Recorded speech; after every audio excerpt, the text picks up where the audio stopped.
हमारे जीवन में अचानक एक दिन एक घटना होती है। दादाजी कुछ बोल रहे 30-40 मिनट तक हाथ जोड़कर। एक पेड़ के पास में ब्लू कलर की तेज लाइट गिरती है। अच्छा। तो उन्होंने पीठ ऐसी ठोकी और बोले कह दो तुम हमारे और हम तुम्हारे। तो हमने भी रोते रोते कह दिया। वो रात हमारे जीवन का मोड़ था। एक बदलाव हुआ था हमारे उस रात के बाद। यहाँ के जो छोटे छोटे रोम होते ना, वो वाइट हो गए थे। अच्छा। तो किसी ने कहा बीमारी है, किसी ने कहा कोई दिक्कत है। गुरु ने कहा कि कुछ नहीं है, उम्र के पहले उम्र बढ़ गई। इसलिए हम कभी कभी अभी प्रवचन करते हैं तो बोल देते हैं हमारा तो बुढ़ापा चल रहा है। धर्म भी जो है वो सिर्फ दिखावे के लिए हम ज्यादा कर रहे हैं कि किस तरीके से हम धार्मिक दिखें। वर्तमान की एक सबसे बड़ी दिक्कत है, स्पिरिचुअल बहुत है, स्पिरिचुअलिटी घट गई। जैसे आजकल कुत्ते काटते नहीं है क्योंकि आदमी ही आदमी को काट भूल जाते थे। तो हम बैठे हैं बीच में, 4-6 लोग घेरे हुए बैठे। वो कहते थे अच्छा आज का बताओ पंडित जी बताओ आज क्या लग रहा है। आज बेटा हमको ये लग रहा है तुम पिटोगे। लेकिन सच में पिट जाता था। तो फिर धाक जमने लगी। कई बार टीचर अपनी केबिन में बुला के हमें चाय पिलाते। तो कहते आओ पंडित जी, गर्ग जी आओ। फिर वो पूछते अच्छा बताओ हमारी हस्तरेखा क्या कह रही, हमारा प्रमोशन कब होगा, ये कब होगा, वो कब होगा। तो हम आंख बंद करके बोलते थे, बोले जय हो महाराज। अहंकार नहीं आता है? नहीं, क्यों आएगा, किसका अहंकार करें। हम भी कल थे पर कोई नहीं पूछता था। जब तक बिके ना थे कोई पूछता ना था, तूने खरीद कर अनमोल कर दिया। प्रधानमंत्री जी आए, वो हवाई जहाज में ही माता जी के लिए शॉल लेकर के आए। अच्छा। और माता जी को मिले की आदत है किसी के भी सिर पे हाथ रख देती। वो पढ़ी लिखी नहीं है। हमने फिर माता जी को 3 दिन समझाया। अच्छा। हमको देखो प्रधानमंत्री जी से मिल तो रही हो माता जी, लेकिन तुम्हें सिर पे हाथ नहीं रखना। और माता जी तो माता जी, प्रधानमंत्री जी ऐसे बैठे, माता जी ऐसे बैठी। तो बातें होने लगी। प्रधानमंत्री जी बोले हाँ मैंने भी तुम्हारी पर्ची निकाल ली। तो माता जी बोले जी साहब क्या। तो बोले कि ये तुम्हारे मन में ये चल रहा है कि तुम्हारे छोटे बेटा की शादी हो जाए।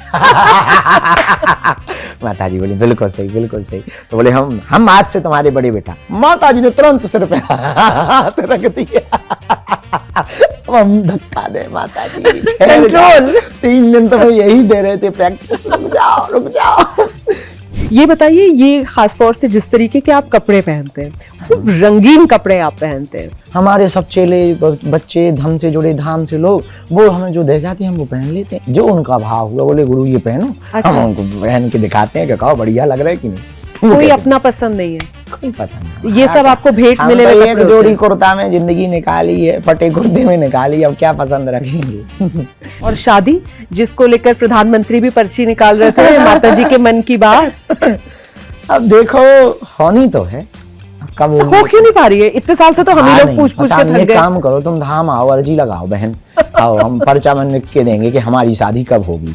मेरी अर्जी लगाने से हो जाएगी तो मैं जरूर आऊंगी। आपकी जो जन्म का साल है वो 1996 है ना? सही एकदम राइट। अब जो लड़की आएगी वो कम से कम साल भर छोटी तो होगी। तो 1997। हाँ, यानी जेन जी आएगी। इसीलिए डर की बात तो नहीं है ना जेन जी से?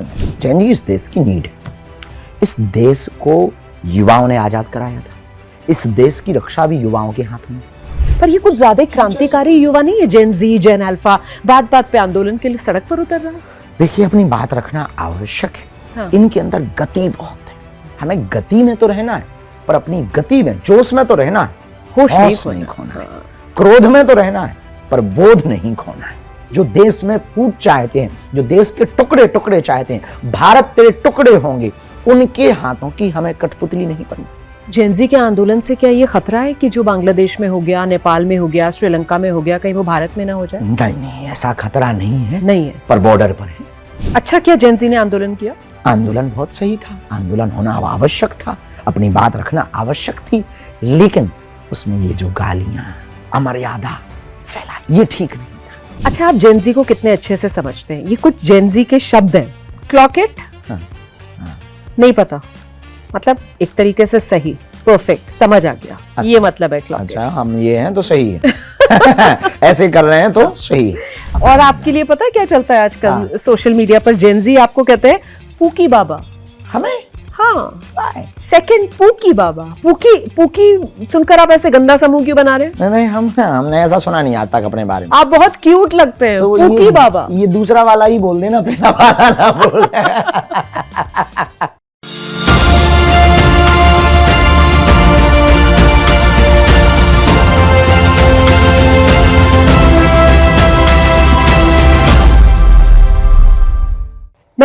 एबीपी नेटवर्क पर अपने podcast the journey with Romana के साथ हाजिर हूं मैं रोमाना इसार खान। आज हमारे साथ पॉडकास्ट में जो मेहमान हैं वो बेहद खास हैं। उनका नाम सुनते ही अलग अलग लोगों के मन में अलग अलग भाव आता है। कुछ लोगों के मन में उनका नाम सुनते ही आस्था, सनातन का भाव आता है। कुछ लोगों के मन में सिर्फ एक मुस्कुराहट उनका नाम सुनते ही आ जाती है। एक ऐसा चेहरा लोगों को दिखाई देने लगता है जो खासतौर से देश के युवाओं को सनातन के साथ जोड़ता है। कुछ लोगों के मन में अचानक से चमत्कार का भाव आता है। एक पर्ची जो है उनकी आंखों के सामने कौंधने लगती है। आप समझे मैं किसकी बात कर रही हूँ?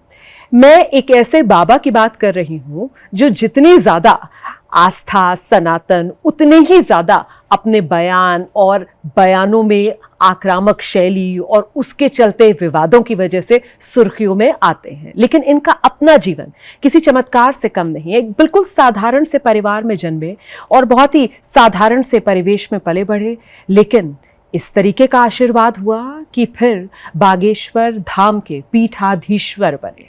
आप सही समझे। आज पॉडकास्ट के खास मेहमान हैं बागेश्वर धाम के पीठाधीश्वर धीरेन्द्र शास्त्री जी। बाबा जी बहुत स्वागत। बहुत धन्यवाद, बहुत बहुत साधुवाद आपका और एबीपी के पॉडकास्ट यात्रा के सभी दर्शकों को भी बहुत बहुत साधुवाद। सीताराम। ये बताइए, बचपन में ही तय कर लिया था कि बड़े होकर बाबा बनना है? हमें नियति ने तय करके भेजा है।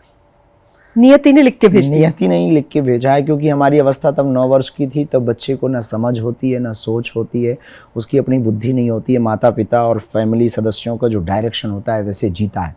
और हमारी ज़िंदगी में ये तीनों ही ठीक नहीं थे। माता पिता के हालात ये थे कि खाने के लाले थे। ज़िंदगी बहुत अजीब स्थितियों में थी। एक 12-22-16 का कमरा था, वो भी कच्चा कमरा।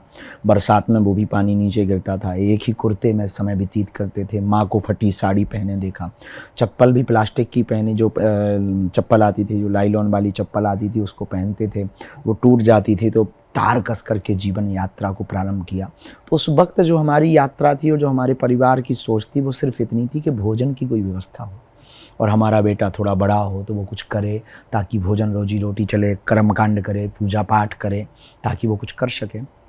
पर हमारे जीवन में अचानक एक दिन एक घटना होती है और उसको आप इनलाइटमेंट कह दीजिए या पावर ट्रांसफ़र कह दीजिए या हमारा भाग्य परिवर्तन कह दीजिए अथवा फिर हमारे ये जो बाबा बनने की यात्रा है वो कह दीजिए। वो थे हमारे गुरु, ग्रैंडफादर। तो हमारे दादाजी ने हमारी हालातों को, फटे कपड़ों को, भुखमरी को बारीक से देखा। तो पहले वो भी गृहस्थ थे, फिर वो सन्यासी। हम उनके पास गए थे ऐसे ही प्रणाम करने कि हालत ठीक नहीं है, कुछ कृपा करो। उन्होंने दया की उस रात, और उस रात उन्होंने पावर ट्रांसफ़र की। उसके बाद फिर हम घर नहीं गए। पावर ट्रांसफ़र की मतलब?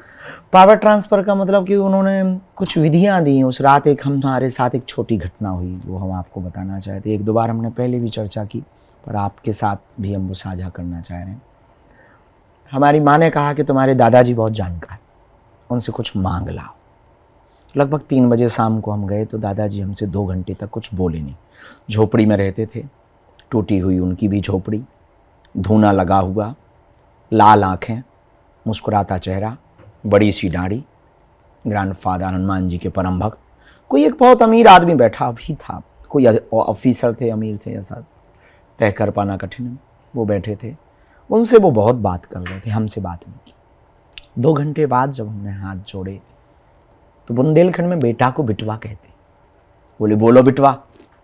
हमने कहा कि बोलने में हम बचपन से चटर पटर थे। हमने कहा कि अब तो आप सन्यासी हो गए, लेकिन आप उसके पहले तो हम आपके ही खून हैं, वंशज हैं। हालत ख़राब है, 3 दिन से भोजन नहीं बना। ये सब माँ ने सिखाकर भेजा था या खुद मन से बोल रहे थे? थी ही स्थिति। हाँ। तो इतनी समझ तो थी। बालकाल थे तो छोटे से इतना थे, छोटे, लेकिन पता नहीं ऐसा वर्तमान परिस्थिति को रखने की सामर्थ्यता 5-6 वर्ष की अवस्था में आ गई थी कि जो प्रेजेंट टाइम है उसको रख देते थे। अपनी बात को रखने में झिझक नहीं थी, भय नहीं था। तो यही बताया कि 2-3 दिन से भोजन नहीं बना, आज चावल भर खा के आए और दीपावली पास आ रही है, कुछ है नहीं, कृपा करो, दया करो। मुस्कुराए, कुछ ना बोले। हमारी आंखों में आंसू थे, गला भरा हुआ था, रुंधा हुआ था। कुछ देर बाद उन्होंने ऐसी चुटकी बजाई, बोले जाओ रात को आना। तो बुंदेलखंड में बेटा को विटवा कहते हैं। तो उन्होंने हमको रात को बुलाया। तो हमने अपने माँ को भी बताया, बाबूजी को भी बताया। आपने सुना होगा या देखा होगा, पहले स्टील की बड़ी टॉर्च चलती थी इतनी, उसमें बड़े सेल डलते थे, तो वो टॉर्च थी हमारे पास। तो रात को बाबूजी, वो पुरानी टॉर्च थी, तो कई बार उसमें कार्बन लग जाए तो उसमें ठोको तो वो जलने लगती थी। तो पगडंडी के सहारे, जंगल था बागेश्वर धाम, अब तो बहुत होम स्टे हो गए, होटल हो गए, लाइटिंग बहुत हो गई। जंगल था, झोपड़ी में रहते थे वो। बागेश्वर बालाजी के जस्ट बगल में झोपड़ी थी। तो पिताजी हमें ले गए।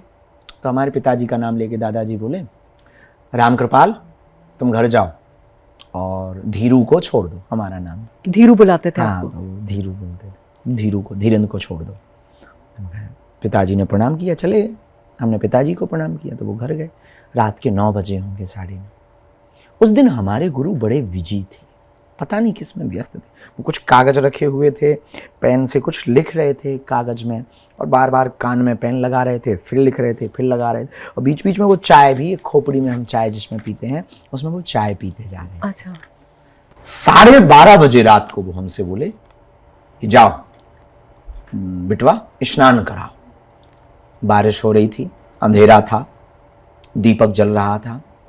अंधेरे में बारिश की बूंदें, बीच बीच में गड़गड़ाहट।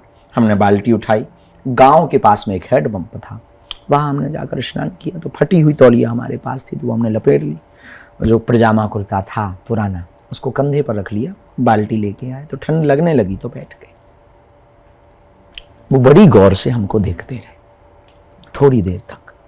फिर उन्होंने हमारी यहाँ बाहें पकड़ी और हनुमान दादा का जो मंदिर है बागेश्वर बालाजी का, वहाँ वो ले गए। एक पैर पर खड़े हुए और हमसे बोले, सुनो डरना नहीं। तो हम तो बच्चे हैं, बारिश हो रही तो हम पीछे देखें, बगल में देखें, आगे देखें, कभी ऊपर देखें, कोई पत्ते हिल रहे, हवा चल रही, तो बेचैनी भी हो। दादाजी कुछ बोल रहे 30-40 मिनट तक हाथ जोड़कर। एक जाप कर रहे थे? वो कोई जाप या मंत्र ऐसा याद नहीं है उतना, पर वो कुछ पढ़ रहे थे, इतना याद है। तो एक पेड़ के पास में ब्लू कलर की तेज लाइट गिरती है। अच्छा। हाँ, हमें लगा बिजली है। तो हमने उनको जकड़ लिया और रोने लगे, बच्चे थे। तो उन्होंने पीठ ऐसी ठोकी और बोले, कह दो तुम हमारे और हम तुम्हारे। तो हमने भी रोते रोते कह दिया कि तुम हमारे और हम तुम्हारे। वो रात हमारे जीवन का मोड़ था। वो घटना क्या था हमें आज तक पता नहीं। उसके बाद कैसे ये सब बदला हमें अभी तक खबर नहीं। हम पढ़े लिखे नहीं हैं, स्कूल बहुत नहीं गए, 12वीं तक पढ़ा है, BA की हमने, पर हम रेगुलर नहीं गए। हम ये बात बहुत एक्सेप्ट करते। फैमिली हमारी समृद्ध नहीं, हमारे साथ कोई टीम नहीं, कोई लोग नहीं, कोई बड़ा नाम नहीं, कोई बड़ी फैमिली बैकग्राउंड नहीं, कोई व्यवस्था नहीं। इस अवस्था से आज यहाँ तक कैसे पहुँचे, ये उस रात का कमाल है। आप अपने आप में बागेश्वर सरकार है तो गुरु के ही चेला। तो उसके बाद फिर कभी घर नहीं गए। फिर माँ भी आई, परिवार भी आया, सब रोते रहे। फिर दादाजी के पास सेवा करते रहे। धीरे धीरे 1.5 साल बाद दादाजी का शरीर शांत हो गया। फिर धीरे धीरे लोगों में अपने आप दरबार की चर्चा जाने लगी, सब जुड़ने लगे। किसी ने YouTube पर हमारा वीडियो बना के डाल दिया, तो बहुत भीड़ जुड़ने लगी। फिर धीरे धीरे TV चैनल पर, फिर धीरे। बाबा बागेश्वर, अपने भीतर पहला कोई बदलाव जो आपने महसूस किया हो उस पूरी घटना के बाद, जो आज तक आपको याद हो? थोड़ी मनमौजी कम हुई।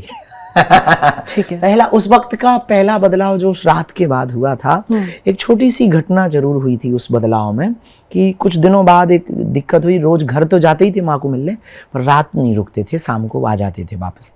तो स्कूल भी जाते थे, घर भी जाते थे। माँ क्योंकि हालत ठीक नहीं थी, तो भोजन की व्यवस्था के लिए गाँव में मांगने जाना पड़ता था, भिक्षा मांगते थे। तो चावल, आटा, आलू मांगना गाँव। तो एक बदलाव हुआ था हमारे उस रात के बाद। यहाँ के जो छोटे छोटे रॉम होते ना, वो वाइट हो गए थे ये। अच्छा। तो किसी ने कहा बीमारी है, किसी ने कहा कोई दिक्कत है। गुरु ने कहा कि कुछ नहीं है, उम्र के पहले उम्र बढ़ गई। ये बात हमें तब समझ नहीं आई, इसलिए हम कभी कभी अभी प्रवचन करते हैं तो बोल देते हैं हमारा तो बुढ़ापा चल रहा है।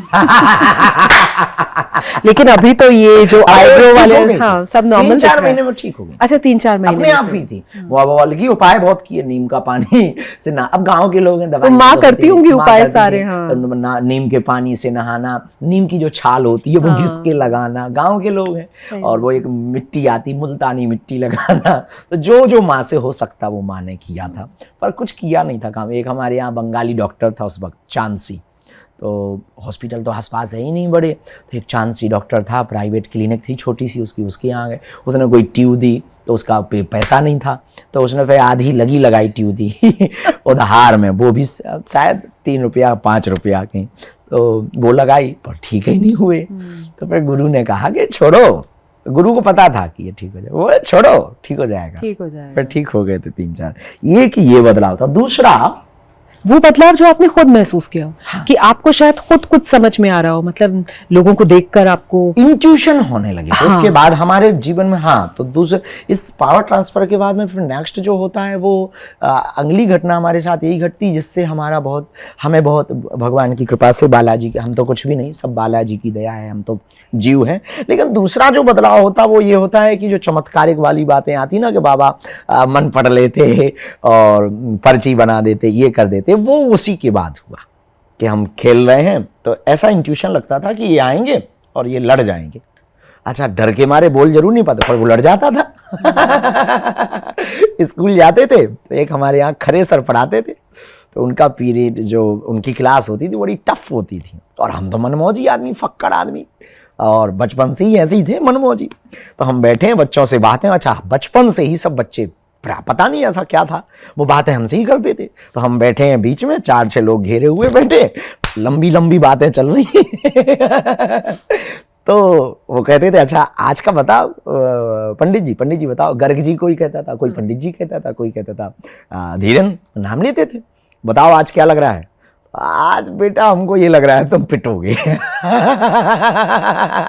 और वो तो थोड़ी देर आके वाके बंद करते थे, ऐसे पूछते थे, और फिर मन में तो आता था यार पिटने का तो तुम्हारा है, अब पता नहीं सही भी हो कि गलत, ये डर भी रहता था, लेकिन सच में पिट जाता था फिर शाम को मिलते थे, हाथ मिलाते, हमको कहा कैसी गई थी, हमने बोले गुरु सही गई थी। तो फिर धाक जमने लगी? धाक तो नहीं, पर हाँ टीचरों के हम हाथ देखने लगे फिर। अच्छा, बड़ा मजेदार ये ट्विस्ट आया कि हम जहाँ पढ़ते थे तो वहाँ के टीचर हमसे इसलिए प्रेम करते थे क्योंकि हम बताते थे, तो टीचरों में अपनी धाक बहुत बेहतर होती थी, इसलिए हम रेगुलर नहीं जाते थे, फिर भी हमारा नाम नहीं कटता था, और टीचर कहते भी थे, कई बार टीचर अपनी केबिन में बुला के हमें चाय पिलाते थे। अच्छा। तो कहते आओ पंडित जी, गर्ग जी आओ गर्ग जी आओ पंडित जी, तो बुलाते थे, हम बच्चे ही थे, उनके यहाँ जाते, हाँ हमारा एक ही शौक था चाय का, चाय। फिर वो पूछते अच्छा बताओ हमारी हस्तरेखा क्या कह रही, हमारा प्रमोशन कब होगा, ये कब होगा, वो कब होगा, तो हम आँख बंद करके बोलते थे, बोले जय हो महाराज। तो हम ऐसे, तो हमें होमवर्क करने की छुट्टी दी ये धाक थी, पर ये गलत था, ऐसा नहीं होना चाहिए था। हम जैसे आज पछताते हैं कि इंग्लिश पढ़ लेते तो आज हमें अंग्रेजी आती, तो आपसे भी मतलब जब विदेश जाते हैं तो कम से कम इंग्लिश में बात तो करते, इतना जरूर सोचना आता है। इंग्लिश अच्छे से नहीं आती, ये हमारे लिए थोड़ा सा मलाल तो है इसको लेकर के, लेकिन हमने उसको भी फिर एंजॉय बना लिया, आनंद ले लिया, उसमें भी हमने आनंद खोज लिया कि हमें अंग्रेजी नहीं आती तो क्या हुआ, अंग्रेजों को कौन सा हिंदी आती अच्छा एक बात बताइए, मतलब कितने संघर्ष से आपने जहाँ से शुरुआत की, जो भी आपने बताया, और उसके बाद आज आप जिस मकाम पर हैं, मतलब इतने लोग, इतने आपके चाहने वाले, इतने आप में आस्था रखने वाले लोग, और अपना सब कुछ आप पर न्यौछावर कर देने वाले लोग, जिनको अटूट आस्था विश्वास आप में, ये तो है इसमें कोई संदेह नहीं। घर घर ऐसी माताएं जो हमको पुत्र रूप में देखती हैं, ऐसी बहनें जिनके बहनों के भाई नहीं हैं, वो हमें राखी बांधती, आदर्श मानती, रक्षा की प्रार्थना करती। हजारों ऐसे घर हैं जो हमारे लिए प्रार्थना करते, हमारे गुरुजी का कुछ हो ना जाए, हमारे गुरुजी स्वस्थ रहें, प्रार्थनाएं करते, यूट्यूब पर, इंस्टाग्राम पर, फेसबुक पर। नहीं, क्यों आएगा, हम कुछ हैं ही नहीं, हम जो हैं हमारे गुरु हैं, हम तो चेला जी है ना, इसलिए अहंकार नहीं आता ना, सब बालाजी ही है, क्यों आएगा अहंकार। अहंकार कल औकादी क्या थी हमारी, जो मिला सब यहीं से तो मिला, लोगों से ही तो मिला, लोगों को ही बांट देंगे, किसका अहंकार करें? हम भी कल थे पर कोई नहीं पूछता था, जब तक बिके ना थे कोई पूछता ना था, तूने खरीद कर अनमोल कर दिया। इसीलिए इतने समाज सेवा के कार्य करते हैं। मतलब मेरे ख्याल से शायद 2000 से ज्यादा बेटियों का घर आपने बसाया है, आपने उनके विवाह करवाए हैं, इतना बड़ा कैंसर अस्पताल है जो आप बनवा रहे हैं। समाज सेवा के काम में आप पानी की तरह पैसा बहाते हैं। हालांकि आपका सिद्धांत यही है कि शायद वो पैसा भी आपका तो नहीं है। हाँ, मिलता भी तो। लोग हमें चढ़ोतरी देते, चंदा देते, कथाएं हम करते, वो बात अलग है कि कथाओं की दक्षिणा हम निजी जीवन में उपयोग नहीं करते, ये ठीक है, लेकिन हमें मिलता भी तो समाज से। और हम ये चाहते हैं इस देश का प्रत्येक नेता, इस देश का प्रत्येक धार्मिक गुरु, इस देश का प्रत्येक व्यक्ति जो डोनेशन के मार्ग से धन लेता है, संस्थाएं, फंड लेने वाली कंपनियां, हम चाहते हैं वो चंदा लें, डोनेशन लें, कथाओं का डोनेशन लें, सरकारी निधि लें, लेकिन वो लोगों में बांटें। ऐसा कहाँ करते हैं? सब तो अपने अपने पर खर्च कर रहे हैं, अपने बड़े बड़े महल बना रहे हैं, अपने चार्टर्ड विमानों से इधर उधर उड़ान भर रहे हैं। हाँ, ये तो है, पर सबकी सोच तो नहीं हम बदल सकते, लेकिन ये है उदाहरण प्रस्तुत कर सकते हैं। तो हमने अपनी बहन के विवाह में बहुत अभाव देखा। हमारी बहन के विवाह में हमें 20,000 रुपया उधार नहीं मिले, तो उस दिन हम रो रहे थे। जब हमारी बहन की बारात आई थी तो द्वार पर बारातियों को भोजन करवा रहे थे, तो टीन सेट डला हुआ था, तो नाम लिखने वाला जो पेंटर होता है उसके 350 रुपया हम नहीं दे पाए, तो हम रो रहे थे। तो उसी दिन हमने कसम खाई थी कि हमारी बहन के विवाह में हमें ये कष्ट भोगना पड़ा, फ्यूचर में, भविष्य में कभी भगवान हम पर कृपा करेगा तो देश की किसी भी भाई को ऐसे दिन ना देखने पड़े, इसलिए हम विवाह करवाते। तो महामहिम आई वहाँ पर। हाँ, वो आई और उन्होंने आशीर्वाद दिया। और सबसे अद्भुत बात ये थी, प्रधानमंत्री जी के ठीक 3 दिन बाद वो धाम पहुंची थी और अपनी निजी खर्च से, वेतन के नहीं, निजी खर्च से सभी बेटियों के लिए वो वस्त्र लेके आई, दामादों को वस्त्र पूरा ट्रक भरा हवाई जहाज में आया था पूरा सामान खजुराहो में। फिर कलेक्टर साहब ने फोन लगाया रात को ही कि कल एक ट्रक की आवश्यकता है। तो उनका ट्रक की क्यों आवश्यकता? बोले जो महामहिम राष्ट्रपति महोदया कल आ रही हैं, वो उनके यहाँ से संदेश आया है कि बेटियों को उपहार भेंट लाई हैं, और वो ट्रक में ट्रक भर के भेंट। तो उनका इन बेटियों का भाग्य तो देखो, तो उन बेटियों का भाग्य इतना अद्भुत। हर साल शिवरात्रि को होता है कन्या विवाह, गांव का सरपंच भी आता है, तो देश की राष्ट्रपति भी, प्रथम नागरिका महोदया भी उनको आशीर्वाद देने आती हैं। गांव का साधारण गायक भी आता है, तो सोनू निगम जैसे गायक भी उन बेटियों को भजन सुनाने, गाना सुनाने और आशीर्वाद देने जाते हैं। और गांव के छोटे से हम उनके बीच के पले बड़े संत हैं, तो हम तो प्रार्थना करते हैं, पर इस देश के उच्चतम शिखर पर बैठे हुए संत, महापुरुष, जगत गुरु, महामंडलेश्वर, वो भी उन बेटियों को आशीर्वाद देने के लिए जाते हैं। उन बेटियों को अंदर इतनी खुशी होती है, जब हम उनके अंदर खुशी, और वो हमें आशीर्वाद देती कि आप हमारे पिता हो। और जब वो खुशी खुशी घर जाती, उनको double bed, sofa, LED TV, पायल, विचिया, सोने की नाक की कील, 30-30 हजार रुपया की नगद FD, ताकि उन्हें कोई कमी ना हो। ये हम कथाओं से इकट्ठा करते हैं, और दान पेटी में जो आता धाम पर, वो पूरी साल इकट्ठा जोड़ते हैं, फिर रखते हैं, फिर चेक करते हैं कितना रुपया, फिर कुछ लोगों से मांगते हैं, उन्हें आज्ञा देते हैं कि आप टेंट के लिए हमें रुपया दो, किसी से भंडारे के लिए मांगते हैं, किसी से लाइट के लिए मांगते हैं, फिर इकट्ठा करके इस बार 6 मार्च 2027 को 365 बेटियों का है। अच्छा, फिर से अगले साल ये भी एक चर्चा मैंने सुनी थी कि शायद महामहिम बनने से पहले द्रौपदी मुर्मू जी जो हैं, वो बागेश्वर धाम में आपकी माता जी ने उनको आशीर्वाद दिया था। नहीं हाँ। वो बाद में बनने के बाद ही आई थी, तो वो ऐसा हुआ, वो अच्छा, पहले प्रधानमंत्री जी आए। अच्छा। तो माता जी का मिलन प्रधानमंत्री जी से हुआ। ठीक है। तो प्रधानमंत्री जी तो बड़े सरल, और वो हवाई जहाज में ही माता जी के लिए शॉल लेकर के आए। अच्छा। और माता जी को मिले, तो हमने माता जी को समझाया कि प्रधानमंत्री जी हैं, और उनकी आदत है किसी के भी सिर पे हाथ रख देती। वो पढ़ी लिखी नहीं है, हम 2-3 दिन समझाते रहे। अरे माँ है ना, भावना है उनकी। तो प्रधान इतने बड़े लीडर, विश्व के सबसे लोकप्रिय नेता, और बड़े सरल हैं वो, लेकिन इतने बड़ा नाम फेम, हम तो कभी ऐसे मिले नहीं थे, तो मन में डर भी था कुछ गड़बड़ ना हो जाए। जाए। और 3 दिन पहले आ गई थी वो, 4-5 दिन पहले पुलिस आ गई, एसपीजी आ गई, उनने प्रोटोकॉल पढ़वा के सब करवा के हमें तो डरा दिया। हमने कहा कि बड़ी आफत है, कुछ चूक हो गई, हमें उठा के ले जाएंगे, पता नहीं किस जेल में डालेंगे, निकल ही ना पाए। तो हमने फिर माता जी को 3 दिन समझाया। हम कहा देखो प्रधानमंत्री जी से मिल तो रही हो माता जी, लेकिन तुम्हें सिर पे हाथ नहीं रखना, दूर से ही, अगर वो कहें भी तब भी दूर से ही, और समझे। पर माता जी तो माता जी, प्रधानमंत्री जी ऐसे बैठे, माता जी ऐसे बैठी, तो बातें होने लगी। प्रधानमंत्री जी बोले हाँ आज हमने हनुमान दादा का दर्शन किया माता जी, तुम्हारा मैं बड़ा बेटा हूँ आज से, ये हमारा छोटा भाई है, और तुम्हारे दोनों बेटे पर्ची निकालते हैं, मैंने भी तुम्हारी पर्ची निकाल ली। तो माता जी बोली जी साहब क्या? तो बोले कि ये तुम्हारे मन में ये चल रहा है कि तुम्हारे छोटे बेटा की शादी हो जाए। माता जी बोली बिल्कुल सही, बिल्कुल सही। तो बोले हम आज से तुम्हारे बड़े बेटा। माता जी ने तुरंत सिर पे हाथ रख दिया। अब हम धक्का दे माता जी, कंट्रोल। 3 दिन तो यही दे रहे थे प्रैक्टिस, रुक जाओ।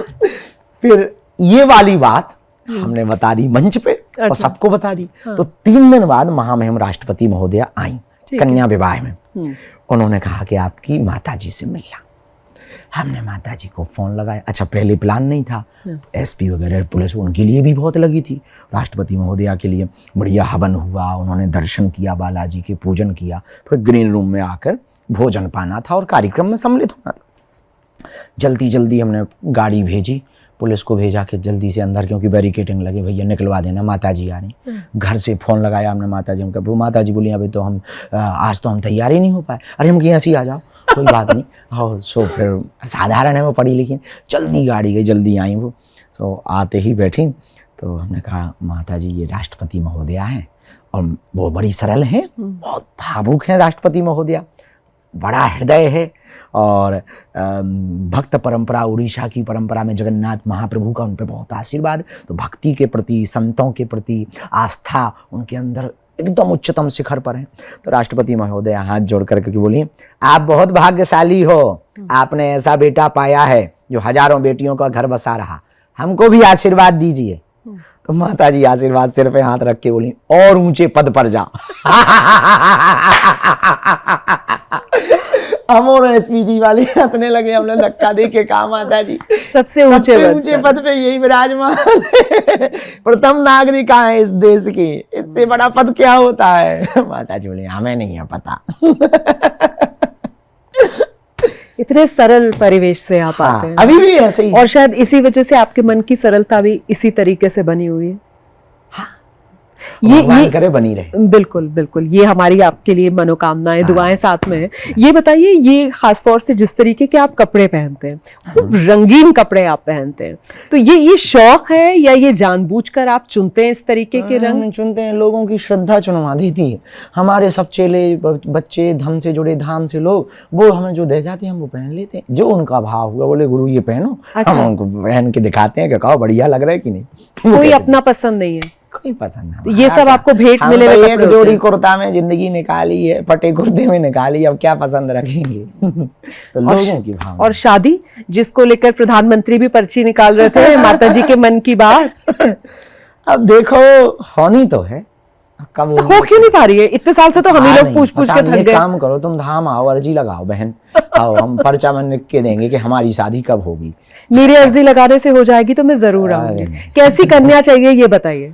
कन्या कैसी चाहिए ये तो माताजी पिताजी देखेंगे, माताजी पिताजी का निर्णय है, पर कन्या ऐसी चाहिए जो हमारी परिस्थिति को समझ सके, हमें समय नहीं दे पाना है, फैमिली की सेवा कर सके, हमको पारिवारिक माहौल में, हमारा परिवार वही गांव वाली परंपराएं हैं उसमें वो ढल सकें और उस परंपराओं के आचार विचार के साथ चल सकें, संस्कार परंपरा। लड़की अभी ढूंढ ही नहीं रहे या लड़की ढूंढी जा रही है, मिल नहीं रही है जोड़ की? पता नहीं, माताजी कह तो रही हैं खोज रहे हैं। कह रही हैं खोज रहे हैं। आप अपने मन की कोई पसंद कर लीजिए। नहीं हम नहीं कर सकते, ऐसा कुछ नहीं, माताजी से ही होगा। माताजी जिसको देख लेंगे, जो उन्हें उचित लगेगा हम हाँ कह दें। ठीक है। माता जी को ऐसा तो नहीं लग रहा है कि इतना समय लग रहा है, मतलब कुछ देर हुए जा रही है? कहाँ पे आकर बात अटक जाती है? नहीं अटकती नहीं है, शायद थोड़ा सा अभी हॉस्पिटल के लिए हम भी मना कर देते हैं कि हॉस्पिटल का इनॉग्रेशन हो जाने दो, अच्छा उसके बाद फिर विवाह कर देना, और पहले जब तक ये निपट जाना, सो वो भी थोड़ा सा धीमे धीमे काम चला है। वैसे डर तो नहीं लग रहा ना शादी करने से, क्योंकि अब नहीं, आपकी जो जन्म का साल है वो 1996 है ना? ऐसा ही एकदम राइट। अब जो लड़की आएगी वो कम से कम साल भर छोटी तो होगी, तो तो Gen Z 1997, हाँ, यानी जेन जी यानी जेन जी आएगी। इसीलिए डर की बात तो नहीं है ना जेन जी ना से। ना ना, डर की बात नहीं है, पर जैन जी देखो, जैन जी इस देश की नीड है। इस देश को युवाओं ने आजाद कराया था। इस देश की रक्षा भी युवाओं के हाथों में। जवान, उनको भी हम लोग जवान ही कहते, देश के जवान। तो रक्षा भी किसके हाथ में? युवाओं की ही है। इस देश का फ्यूचर भी युवा है। पर ये कुछ ज्यादा क्रांतिकारी युवा नहीं है? जेन जी, जेन अल्फा बात बात पे आंदोलन के लिए सड़क पर उतर रहा है। देखिए, अपनी बात रखना आवश्यक है। हाँ। इनके अंदर गति बहुत है। गति से प्रगति तो होती है, पर दिशा ठीक रहनी चाहिए। तो इनको गलत भी नहीं कहा जा सकता, पर पूरा सही भी नहीं कहा जा सकता। हमें गति में तो रहना है, पर अपनी गति में, जोश में तो रहना है, होश नहीं खोना है। क्रोध में तो रहना है, पर बोध नहीं खोना है। और दूसरी तीसरी बात, हमें विचार भले ही नए हो, पर संस्कार पुराने रखना है। अपनी परंपरा, भारत की मर्यादा, हमें अपनी बात रखने के तरीके अनेक अपनाने, चाहे वो प्रदर्शन हो, आंदोलन हो, अथवा फिर भूख हड़ताल हो, अथवा फिर अन्न जल हड़ताल हो, या केवल जल हड़ताल हो, या फिर कामकाज की हड़ताल हो, लेकिन उससे देश प्रभावित नहीं होना चाहिए। उससे हमारे देश की स्थिति प्रभावित नहीं होनी चाहिए। विदेशियों को मौका नहीं मिलना चाहिए। हमें विदेशियों के नाटक करने वाले, विदेश जो देश में फूट चाहते हैं, जो देश के टुकड़े टुकड़े चाहते हैं, भारत तेरे टुकड़े होंगे, उनके हाथों की हमें कठपुतली नहीं बनना। हमको बांग्लादेश और पाकिस्तान की घटनाओं को नहीं दोहराना है, क्योंकि हम भारत हैं। हम विश्व का भविष्य हैं। हम विश्व के अब आने वाले भविष्य के विश्व गुरु हैं। लेकिन आने वाले भविष्य के विश्व गुरु होने के नाते हमें ये भूमिका निभानी है। तो जेन जी के आंदोलन से क्या ये खतरा है कि जो बांग्लादेश में हो गया, नेपाल में हो गया, श्रीलंका में हो गया, कहीं वो भारत में ना हो जाए? नहीं, ऐसा खतरा नहीं है। नहीं है, पर बॉर्डर पर है। बॉर्डर पर है, खतरा नहीं है। हाँ। यदि ये बात हमारे देश के युवा नहीं समझेंगे, जैन जी, हम लोग नहीं समझेंगे, तो वो दिन दूर नहीं है जब हमारे ब्रेन को वॉश कर दें। आज की युवा पीढ़ी पूरी की पूरी ड्रग एडिक्ट से ज़्यादा स्मार्टफोन एडिक्ट है, सोशल मीडिया एडिक्ट है, और डाटा एडिक्ट है। और इस युवा पीढ़ी के अंदर सबसे बड़ी दिक्कत कमी आई वो ये कि ये वर्ल्ड से कनेक्ट हो गए, बस खुद से डिस्कनेक्ट हो रहे। पूरी दुनिया से ये जुड़ चुके हैं, बस अपने फैमिली से, अपने संस्कारों से दूर हो रहे हैं। इनकी रफ्तार ऐसी है कि एक वो कहावत हमें याद आती है कि एक चोर और पुलिस भाग रहे थे, तो चोर आगे था, पुलिस पीछे। तो चोर ने कहा कि हमें पकड़ नहीं पाओगे। पुलिस वाला बोला, अच्छा हमको चैलेंज दे रहे हो, हम तो दौड़ करके ही पुलिस में भर्ती हुए। तो पुलिस वाला इतना तेज दौड़ा कि चोर पीछे रह गया, वो आगे गांव में पहुंच गया। जब आगे गांव में पहुंचा तो गांव वाले बोले, साहब आप कहाँ? अरे बोले उसने चैलेंज दिया। तो बोले किसने? बोले चोर ने। तो बोले हमने दौड़ लगा दी। तो बोले चोर कहाँ है? बोले यार वो तो पीछे रह गए। आपको लगता है कि ये इतने बेवकूफ हैं कि ये दौड़ लगा देंगे और चोर को पीछे छोड़ देंगे और ये आगे निकल जाएंगे? वर्तमान की जैन जी ऐसी बेवकूफ नहीं है। नहीं है ना? ना, वर्तमान की जैन जी जगी हुई, जागृत है। आज का युवा, उसे पता है कब क्या, बस इनकी रफ्तार तेज है। एक हवाई जहाज के पायलट ने घोषणा की, कथा है, बहुत अच्छी मोटिवेशनल बात है, तो बड़ी विनोद में है वो। तो उसने घोषणा की कि एक खुशखबरी है, एक दुख खबरी है। खुशखबरी ये है कि हवाई जहाज पहले की गति से डबल गति से भाग रही, लेकिन दुख वाली खबर यह है कि इसका दिशा सूचक यंत्र खराब हो गया, जा कहां रही ये पता। इसलिए ये ख्याल रखना है कि हम अपनी बात तो रखें, पर उस बात क्यों रख रहे ये ख्याल रखें, किसके लिए रख रहे ये ख्याल रखें, और इससे देश का नुकसान ना हो। बदलाव होना चाहिए, बदलाव जरूरी है। अच्छा, क्या जेन जी ने आंदोलन किया? आंदोलन बहुत सही था, आंदोलन होना आवश्यक था, अपनी बात रखना आवश्यक थी, लेकिन उसमें ये जो गालियां, ये जो प्रधानमंत्री जी की माता जी को गालियां, ये जो फूहड़ता, ये जो अमर्यादा फैला, ये ठीक नहीं था। इसको हमें सुरक्षित करना होगा, इससे हमें बचना होगा, इससे हमें अपनी भावनाओं को कंट्रोल करना होगा। नहीं तो ये हम विश्व में जाने ही इसीलिए जाते भारत तो इसलिए ही जाना जाता क्योंकि यहाँ संस्कृति है, संस्कृति, यहाँ संस्कार है, मर्यादा है, यहाँ विविधता में भी एकता है, अनेकता में भी एकता है, यहाँ परंपराएं हैं। लोग, पूरी दुनिया के लोग व्यापार के लिए मरते, हम लोग परिवार के लिए मरते। सही बात। फैमिलियर हैं, हम छोटे बड़ों की इज्जत करना जानते हैं। विदेशों में ऐसा नहीं है, इसलिए भारत की गरिमा है। उनके खिलाफ आवाज भी उठी है, पर वो शायद मुट्ठी भर लोग थे।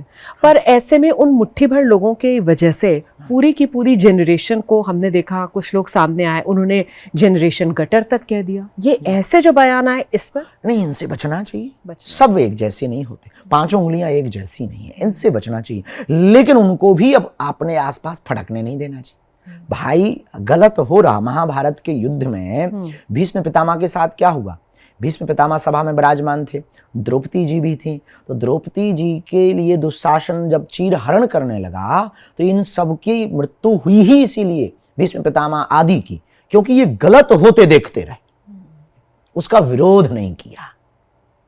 ये जिम्मेवारी होनी चाहिए आज की जैन जी की, कि गलत यदि अपना भी कर रहा, आप जैसे, ठीक है, देश के सिस्टम ने गलती की, देश की सरकार व्यवस्था ने गलती की, आपने उसके लिए आंदोलन किया, ये जरूरी था, ठीक है, आपने बेहतर किया।